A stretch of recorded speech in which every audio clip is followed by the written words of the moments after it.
اعوذ باللہ من الشیطان اللعین الرجیم بسم اللہ الرحمن الرحیم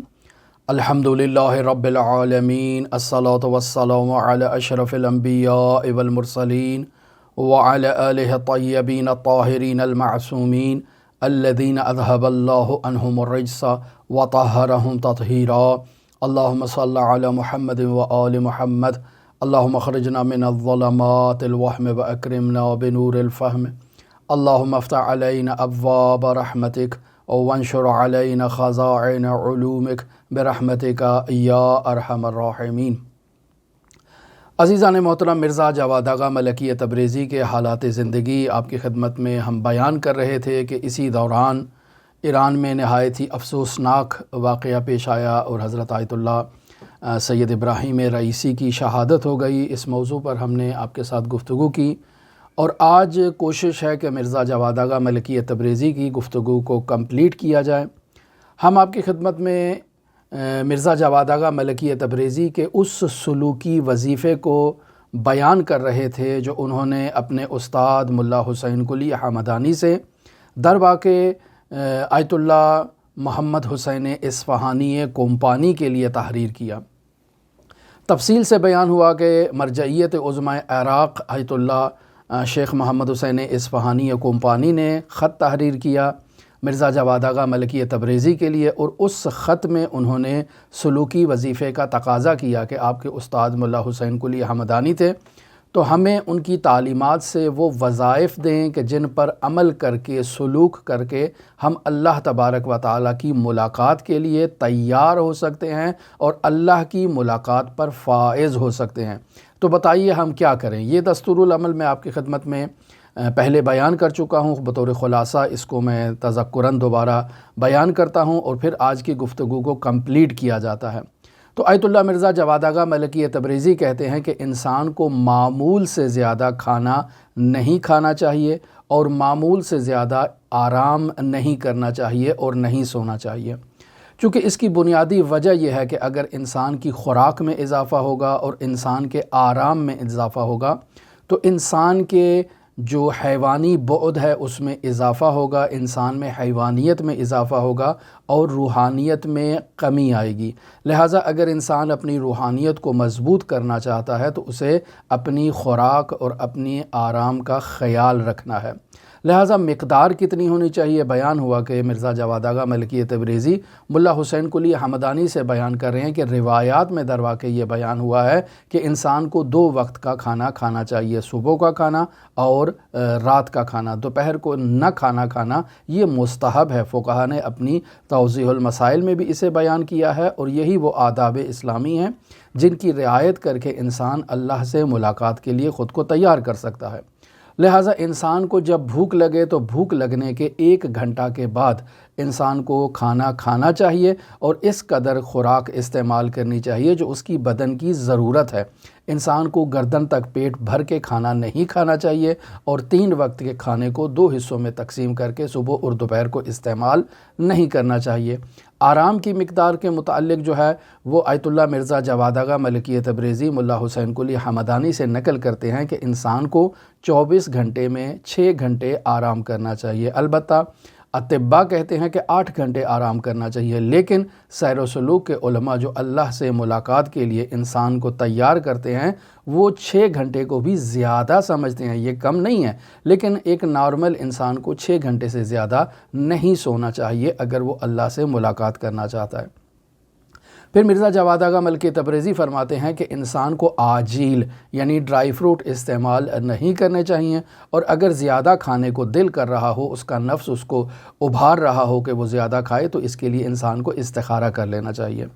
پھر ملا حسین قلی حمدانی سے وہ نقل کرتے ہیں کہ انسان کے لیے جس قدر ممکن ہو، روایات میں جو بیان ہوا ہے کہ اسے مہینے میں 3 روزے رکھنا اس کے لیے ضروری ہے سلوکی اعتبار سے۔ البتہ روایات میں مقدار زیادہ بیان کی گئی ہے، لیکن حد اقل کم ترین مقدار جو ہے وہ مہینے میں 3 روزے ہیں۔ اب 3 روزے وہ پہلی جمعرات، قمری تاریخ کی پہلی جمعرات اور قمری تاریخ کی آخری جمعرات اور قمری تاریخ کی 10 تاریخ گزرنے کے بعد جو بدھ کا دن آئے اس دن روزہ رکھنا یہ اسلامی آداب کے مطابق مستحب ہے۔ لیکن ایام البیض 13، 14 اور 15 ہر قمری مہینے کے یہ بھی روزہ رکھنا مستحب ہے۔ لہٰذا حد اقل مقدار اگر وہ اپنے لیے انتخاب کرنا چاہتا ہے تو یا وہ 3 مختلف تاریخوں کو اختیار کرے، یعنی پہلی جمعرات، آخری جمعرات اور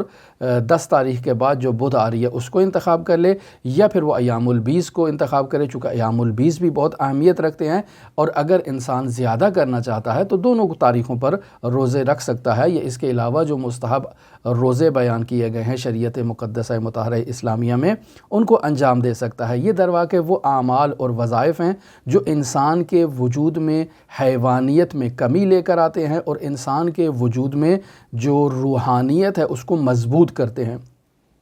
یہاں آیت اللہ مرزا جواد آغا ملکی تبریزی اپنے استاد سے اس بات کو بھی بیان کرتے ہیں کہ انسان کے وجود میں وہ چیز جو حیوانیت کو تقویت دیتی ہے وہ گوشت خوری اور حیوانیات کا استعمال ہے،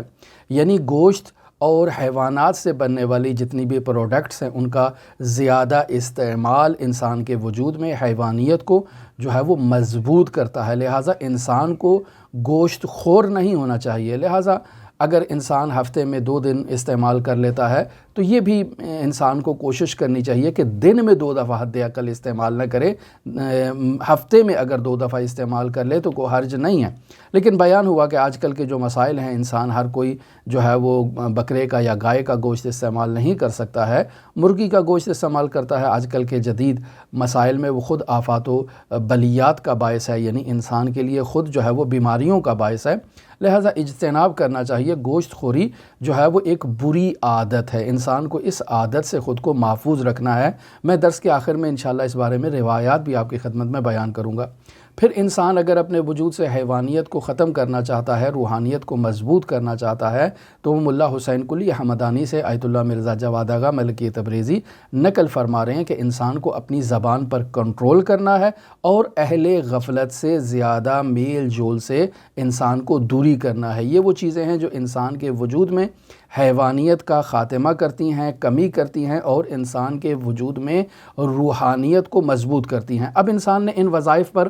عمل کر لیا ہے، لیکن پھر انسان اس کے بعد کہتا ہے کہ ہم تو یہ سب چیزوں پر عمل کرتے ہیں، لیکن اس کے باوجود ہمارے وجود میں جو روحانیت ہے وہ ابھی مضبوط نہیں ہوئی، ہمیں کیا کرنا چاہیے؟ تو یہاں آیت اللہ مرزا جواد آغا ملکی تبریزی اپنے استاد ملا حسین قلی حمدانی سے نقل کر رہے ہیں کہ انسان نے اگر اپنے وجود میں روحانیت کو مضبوط کرنا ہے تو وہ دائمی طور پر اپنے وجود میں حزن لے کر آئے، یعنی اگر وہ دیکھتا ہے کہ مطلوب یعنی حضرت حق متعال کی معرفت کے مقام پر فائز نہیں ہوا تو ایسے انسان کو حزن لے کر آنا ہے۔ کیسے حزن لے کر آنا ہے آپ کی خدمت میں بیان کرتا ہوں۔ دوسرا فرماتے ہیں کہ ذکر اور فکر درواقع 2 ایسے پر ہیں کہ جو اگر انسان کو لگ جائیں تو انسان ملکوت اعلیٰ کی طرف پرواز کر سکتا ہے۔ لہٰذا انسان کو دائماً ذاکر ہونا چاہیے اور دائماً انسان کو فکر کرنا چاہیے۔ بطور معمول اس کے لیے علماء یہ بھی بیان کرتے ہیں کہ انسان باقاعدہ طور پر وقت بھی معین کر سکتا ہے کہ جس وقت اس نے ذکر کرنا ہے، جس وقت اس نے فکر کرنا ہے، اللہ کی نشانیوں کے بارے میں سوچنا ہے۔ تہجد کے لیے مرزا جواد آغا ملکی تبریزی اپنے استاد ملا حسین قلی حمدانی سے یہ بات نقل کرتے ہیں کہ انسان کو جو ہے وہ سردیوں کے موسم میں 3 گھنٹہ پہلے اذان فجر سے بیدار ہونا چاہیے اور گرمیوں کے موسم میں اذان فجر سے 1.5 گھنٹہ پہلے جو ہے وہ انسان کو بیدار ہونا چاہیے۔ تہجد یعنی خود بیدار ہونا۔ اب جب انسان بیدار ہوگا تو انسان کے لیے وظیفہ کیا ہے؟ جو پہلے بیان ہوا کہ ذکر اور فکر 2 ایسے پر ہیں جو انسان کو ملکوت کی طرف پرواز کروا سکتے ہیں۔ لہٰذا انسان اس تہجد کے وقت جو 3 گھنٹے ہے یا 1.5 گھنٹہ ہے، انسان اپنے وقت کو تہجد کی نماز کے علاوہ، قرآن مجید کی تلاوت کے علاوہ ذکر اور فکر میں بھی مصروف رکھ سکتا ہے۔ اور اذکار میں بہترین ذکر تعقیبات میں ملا حسین قلی حمدانی سے آیت اللہ مرزا جواد آغا ملکی تبریزی جو نقل فرما رہے ہیں، اول تو فرماتے ہیں وہی تعقیبات مشترکہ جو مفاتیح الجنان میں بیان کی گئی ہیں اس پر عمل کیا جائے، لیکن ذکر صلوات بہترین ذکر ہے، اس سے غفلت نہ کی جائے۔ اور پھر فرماتے ہیں کہ ذکر یونسیہ جس پر ہم بارہا بیان کر چکے ہیں کہ ملا حسین قلی حمدانی اپنے شاگردوں کو ذکر یونسیہ کی ترغیب دلاتے تھے اور فرماتے تھے کہ یہ بھی ذکر سجدے کی حالت میں انسان کو انجام دینا ہے، لہٰذا اس پر مداومت اور پائیداری کی جائے کہ انسان روزانہ 45 منٹ جو ہے وہ ذکر یونسیہ کرے، اور اگر تعداد کو دیکھا جائے تو 400 عدد بیان کیا جاتا ہے، لیکن پھر ہم نے بیان کیا کہ یہ استاد کا شاگرد سے متعلق سلوکی وظیفہ ہے، ہمیں ذکر آزاد کرنا ہے۔ انسان جو آدھا 45 منٹ سجدے میں ذکر یونسیہ نہیں کر سکتا، وہ اپنی جسمانی جو توان ہے اس کے مطابق جو ہے وہ ذکر یونسیہ کو انجام دے، اس کو ترک نہ کرے اور عدد کو معین نہ کرے۔ سجدے کی حالت میں جتنا انسان کر سکتا ہے آغاز میں اتنا وقت اس کو دے، لیکن پھر آہستہ آہستہ اس کی مقدار میں اضافہ کرتا جائے۔ اور آخری چیز جسے ملا حسین قلی حمدانی سے وہ نقل فرما رہے ہیں وہ ہے قرآن مجید کی تلاوت، اور وہ بھی رسول خدا صلی اللہ علیہ وآلہ وسلم کو ہدیہ کرنے کی نیت سے، تحفہ دینے کی نیت سے قرآن مجید کی تلاوت کرے۔ ایسا انسان سلوکی مراتب کو طے کرنے میں کامیاب ہو سکتا ہے۔ لیکن فرمایا پہلی چیز جو انسان کی روحانیت کو مضبوط کرتی ہے وہ انسان کے وجود میں حزن کی کیفیت ہے، اور حزن کی کیفیت بھی دائمی ہونی چاہیے۔ اب کیسے انسان اپنے وجود میں حزن کی کیفیت اختیار کرے؟ تو اس کے لیے استاد فرماتے تھے کہ وہ افراد جو آغاز کر رہے ہیں سیر و سلوک کا، ان کے لیے یہ ہے کہ وہ موت کے بارے میں سوچیں۔ جہاں کہیں موت کی خبر ملتی ہے، جہاں کہیں مجلس ترحیم ہوتی ہے، جہاں کہیں فوتگی ہو جاتی ہے، نماز جنازہ ہے، تشییع جنازہ ہے، وہاں شریک ہوں، قبرستانوں میں جائیں۔ یعنی موت سے زیادہ انسان اپنا انس ایجاد کرے، موت کے بارے میں زیادہ سوچنا شروع کر دے، اور جس قدر انسان موت کے بارے میں زیادہ سوچے گا تو اس انسان کی حالت سے استاد یہ سمجھ جائے گا کہ اب یہ شخص جو ہے وہ تھوڑا حواس پرت ہو رہا ہے، گیچ ہو رہا ہے، یعنی فی الجملہ اس میں یہ استعداد آ رہی ہے موت کے بارے میں سوچ سوچ کے کہ یہ اللہ کی ولایت میں شامل ہونے کے لیے اب تیار ہو رہا ہے۔ لہٰذا انسان اپنے آپ کو متوجہ کرے موت کی طرف، اور زیادہ سے زیادہ موت کے بارے میں سوچے۔ وہ افراد جو قبرستانوں میں جاتے ہیں اور اپنا وقت قبرستانوں میں گزارتے ہیں، در واقع وہ بھی موت کے بارے میں سوچنا ہے کہ انسان نے اپنی دائمی زندگی انہی قبرستانوں میں آ کر بسر کرنی ہے، لہٰذا انسان وہاں کی زندگی کے بارے میں، اپنے جو ضروری سامان ہے اس کے بارے میں سوچے کہ وہ چیز جو اسے موت کے بعد اس قبرستان میں اس کی قبر کو روشن کر سکتی ہے، اور اس کی قبر کی ضروریات جو ہیں ان ضروریات کو انسان نے اس دنیا میں قبرستان کے باہر سے قبرستان میں لے کر جانا ہے۔ لہٰذا انسان اعمال صالح کے بارے میں سوچے کہ جو اس کی قبر میں اس کے لیے مفید واقع ہو سکتے ہیں۔ لہٰذا زیادہ موت کے بارے میں سوچنے سے انسان جو ہے وہ حواس باختہ ہو سکتا ہے، اور انسان کا اس دنیا سے رابطہ منقطع ہو کر اللہ تبارک و تعالیٰ سے جو عالم ملکوت کا بادشاہ ہے وہاں سے انسان کا رابطہ جو ہے وہ جڑ سکتا ہے۔ تو جب انسان کا رابطہ عالم ملک سے منقطع یا ڈگمگانے لگے گا تو ایسی صورت میں ایک انسان پر حواس پرتی کی جو ہے وہ کیفیت آئے گی، انسان جو ہے وہ مخبوط الحواس ہونے کی اس پر کیفیت آئے گی۔ لہٰذا انسان کو اس موت کے بارے میں زیادہ سوچنا چاہیے۔ اور پھر فرماتے تھے کہ انسان روزانہ بنیادوں پر جن چیزوں کی طرف متوجہ ہوتا ہے، تو جس چیز کو بھی انسان مشاہدہ کرتا ہے، جس چیز کے بارے میں بھی انسان سوچتا ہے، جس چیز کو بھی انسان اپنی فکر میں لے کر آتا ہے، جس چیز کو بھی انسان اپنی آنکھوں سے مشاہدہ کرتے ہوئے اس کی تصویر کیپچر کرتا ہے، در واقع وہ انسان کے ذہن میں اور انسان کے وجود میں ہوتی ہے۔ تو انسان اس بات کو سوچے، در واقع میں نے اپنے اطراف کی اشیاء کو جو مشاہدہ کیا ہے، اب اگر میں آنکھیں بند کر کے مشاہدہ کروں انہی چیزوں کو جن کو میں نے آنکھیں کھول کے مشاہدہ کیا تھا یا جن کے بارے میں میں سوچ رہا تھا، اور پھر میری قوہ مخیلہ نے انہیں ایک تصویر کی صورت میں میرے ذہن میں لے کر آیا، ان کے بارے میں اب میں آنکھیں بند کر کے اگر سوچوں کہ یہ ٹی وی جو میرے سامنے پڑا تھا یہ بھی کہاں پہ ہے، اس وقت میرے ذہن میں ہے، یہ موٹر سائیکل ہے، یہ گاڑی ہے، یہ کھانا ہے، یہ بچے ہیں، یہ کتاب ہے، یہ موبائل ہے، یہ کہاں ہے، یہ اس وقت میرے مخیلہ میں ہے اور میرے ذہن میں ہے۔ لہٰذا انسان اس عالم دنیا کی جتنی چیزوں کو بھی مشاہدہ کرتا ہے، جتنی چیزوں کے بارے میں بھی دیکھتا ہے، اسے انسان اپنے خیال میں تصور کرے کہ یہ میرے ذہن میں ہے، میرے وجود میں ہے، میرے وجود سے باہر نہیں ہے۔ یعنی وہ تصاویر جو میرے ذہن میں اب کیپچر ہو کے آ چکی ہیں وہ کہاں ہیں اس وقت؟ آیا باہر کہیں پڑی ہوئی ہیں؟ نہیں، باہر نہیں ہے۔ کہاں ہے؟ میرے اپنے وجود میں ہے۔ جب میرے اپنے وجود میں ہے تو انسان ان چیزوں کو اپنے وجود میں جانے، اپنے سے باہر نہیں سمجھ رہا ہے۔ یہ حقیقت میں میرے اندر ہیں یہ تمام تصاویر۔ جب ایسے ہے تو انسان ان تصاویر کو درواقع جو انسان نے سوچی ہیں، سمجھی ہیں، دیکھی ہیں، جو انسان کے وجود میں علم آیا ہے، جو کچھ بھی ہے، اس کی حقیقت درواقع انسان کے وجود میں ہے، جو انسان کا عالم مثال ہے۔ ان چیزوں کو انسان اپنے وجود میں جتنا ان کے بارے میں سوچے گا اور انہیں اپنی حقیقت سے باہر تصور نہیں کرے گا، اس حالت کو اگر انسان اپنے وجود میں ملکے کی کیفیت میں لے آئے تو در واقع انسان کی سوچ پختہ ہو جائے گی کہ یہ چیزیں اس کے اپنے وجود کے اندر ہیں جنہیں اس نے کیپچر کیا ہے۔ اب یہ چیزیں میرے وجود کے اندر جب آ گئی ہیں تو میں نے ان تصویروں کو، ان صورتوں کو، ان توہمات کو، ان خیالات کو اپنے وجود سے خالی کرنا ہے۔ ایسے ہی ہے جیسے انسان کے سامنے ایک بلیک بورڈ ہے یا ایک وائٹ بورڈ ہے جس پر انسان مارکر سے یا ماجک سے لکھتا ہے، تو انسان ان پر کبھی بلی کی تصویر بنا لی، کبھی کتے کی تصویر بنا لی، کبھی موبائل کی تصویر بنا لی، کبھی ٹی وی کی تصویر بنا لی۔ در واقع وہ تصاویر جو انسان عالم خارج میں مشاہدہ کرتا ہے، ان تصاویروں کو انسان نے اس وائٹ بورڈ پر یا بلیک بورڈ پر جب انسان نے بنایا تو اس کے بعد ایک ڈسٹر اٹھاتا ہے اور اس کو تمام کو جو ہے نا وہ مٹا دیتا ہے اور وہ تمام جو ہیں تصویریں وہ ختم ہو جاتی ہیں۔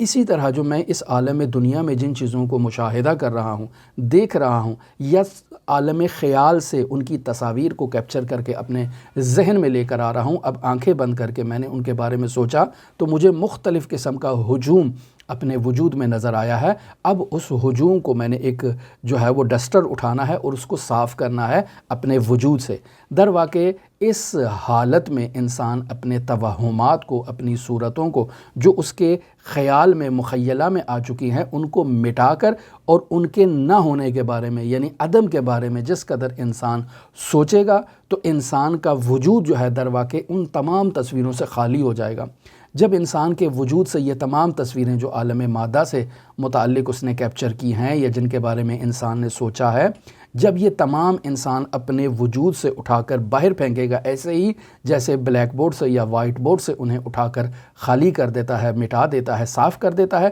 تو اب یہ کوڑا کاغذ ہو جائے گا انسان کا وجود، اور جب یہاں کچھ نہیں ہوگا تو سلطان معرفت کی تجلی جو ہے وہ انسان کے وجود میں آئے گی اور انسان حضرت حق متعال کی طرف متوجہ ہوگا۔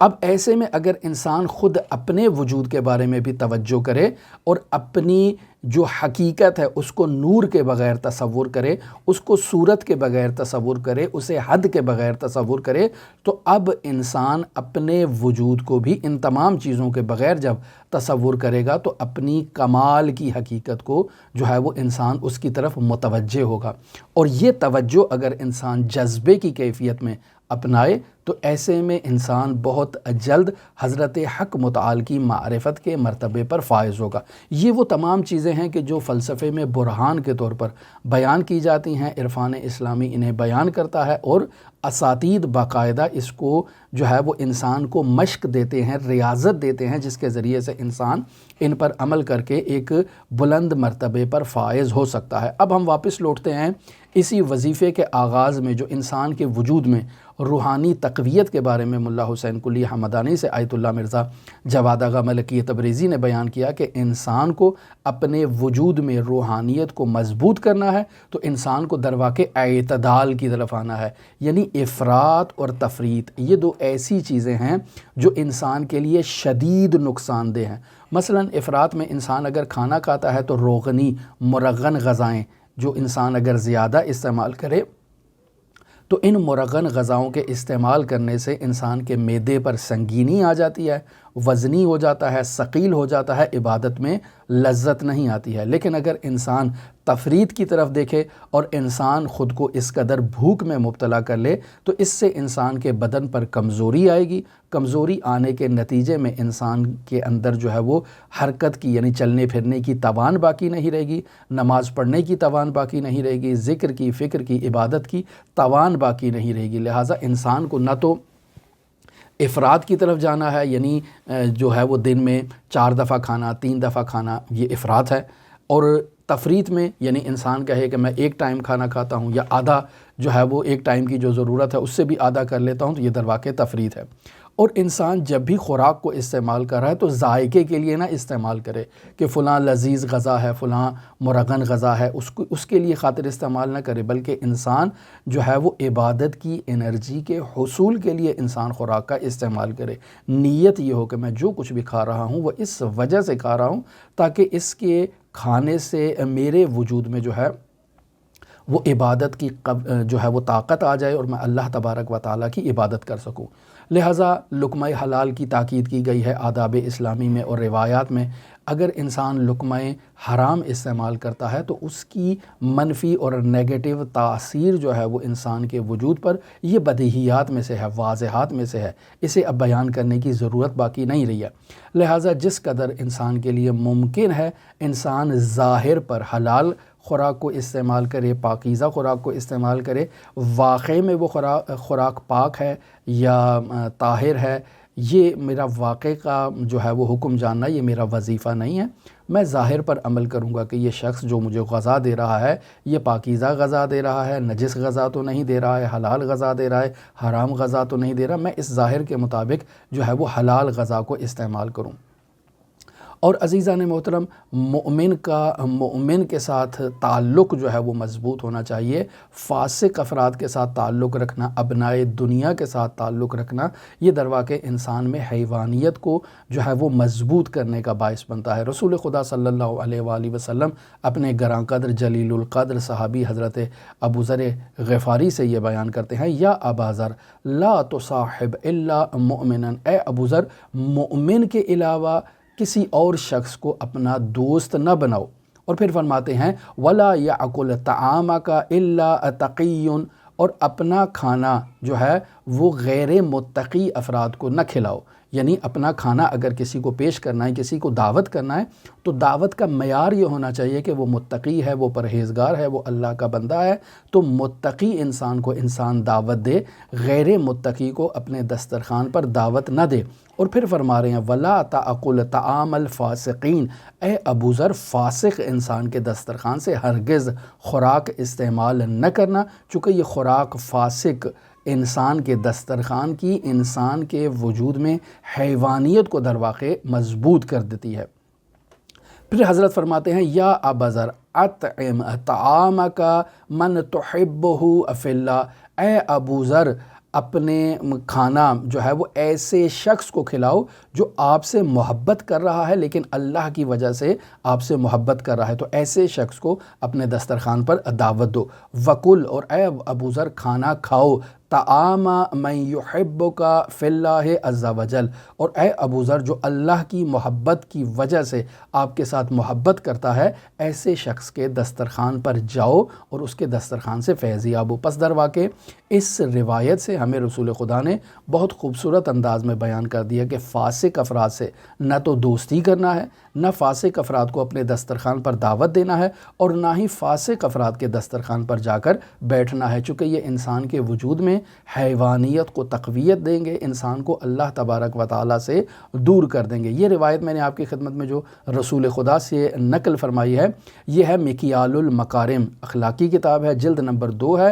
صفحہ نمبر 373 ہے اور 374 ہے، وہاں پر یہ روایت موجود ہے۔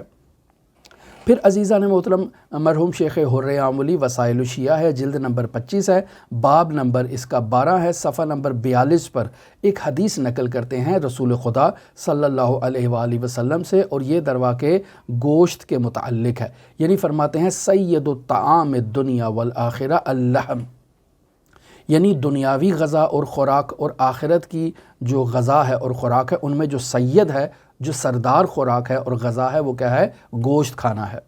اور پھر فرماتے ہیں وَسَيِّدُ الشَّرَابِ الدُّنْيَا وَالْآخِرَةِ الْمَاءُ، اور دنیا کی جو لذیذ ترین پانی ہیں ان میں سید و سردار پانی جو ہے وہ کیا ہے؟ پانی ہے۔